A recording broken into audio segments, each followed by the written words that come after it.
All right, we're going to be shooting the Groom, some formal portraits of the Groom. This is Michael, our Groom. And we're going to set up here. We're in a different part of the Lyceum here. And I like this look here because there's nice, really nice wood behind him. We have him seated here. I don't always do my Groom portrait seated, but this just looks like such a great spot for it.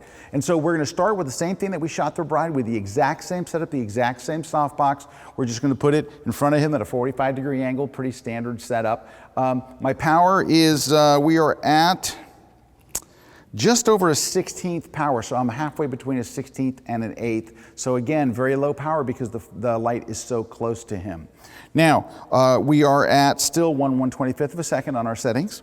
We are at f2.8 just as before. And for me to be able to see a little of the ambient light in here, and there's not very much at all, I can tell you, we're going to go ahead and shoot at 200 ISO. Let me show you what it looks like without any flash. It's going to look pretty bad here. Let's just take a test shot, Michael. Yeah, it's not much of anything. So let's go ahead and turn the light on. And we're at between 1/16th and 1/8th power. And let me go ahead and take a shot. I'm gonna get down a little lower since he's seated. Very nice.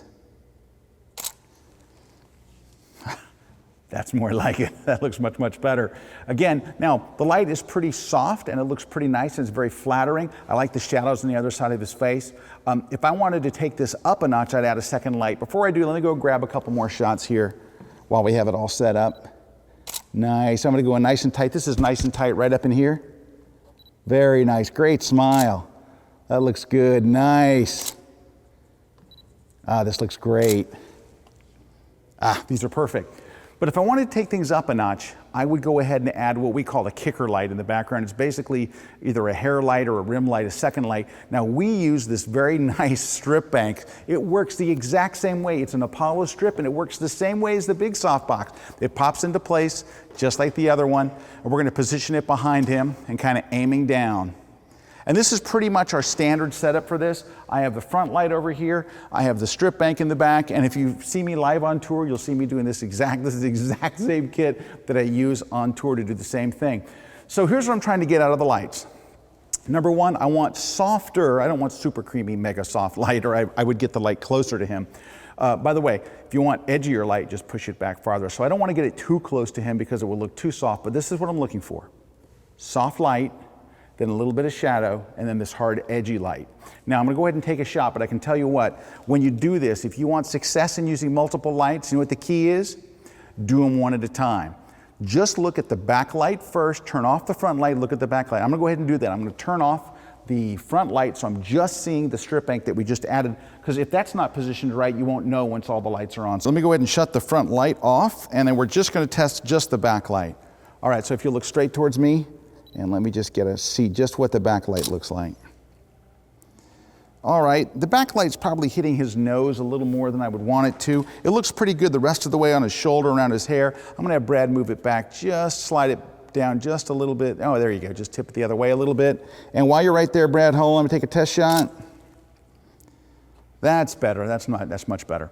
All right, so I'm gonna go ahead and turn on the other light here. We're gonna go to that group and just turn it on.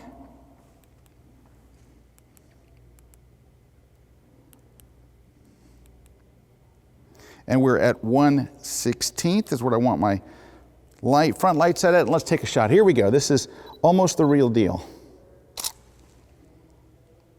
Okay, that's what we were looking for. Notice how it's soft on one side, then you have a little shadow area, then you go to the harder light on the other. Soft, shadow, and then the hard. That's kind of the ratio I'm looking for. All right, let's take a couple of shots here, Michael. Nice. Good, that looks good. Those look great. So why do we use a strip bank in the back instead of just another big old softbox? Well, the nice thing about it is a big softbox sends out a big beam of light.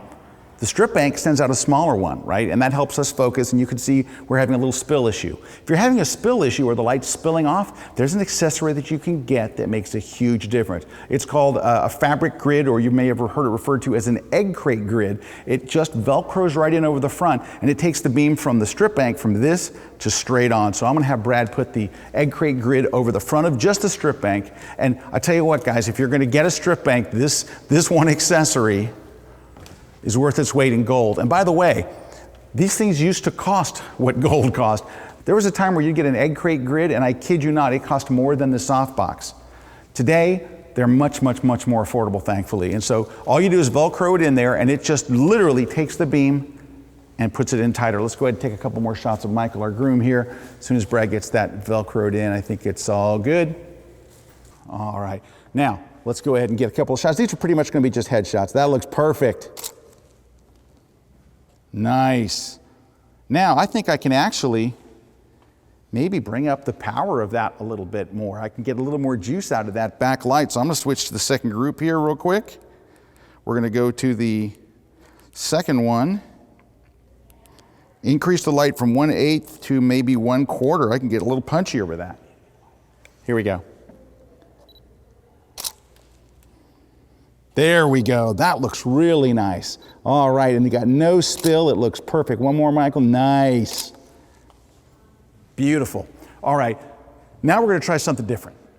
I had Brad go and take the softbox and actually kind of put it behind him. So it is almost a little bit to the side and a little bit behind him. Now you notice I also removed the strip bank. The strip bank's out of the picture. We only need one light for this. It's going to be kind of a dramatic look. And here we go. And you notice I have him kind of looking away from camera, kind of looking off into the nether regions.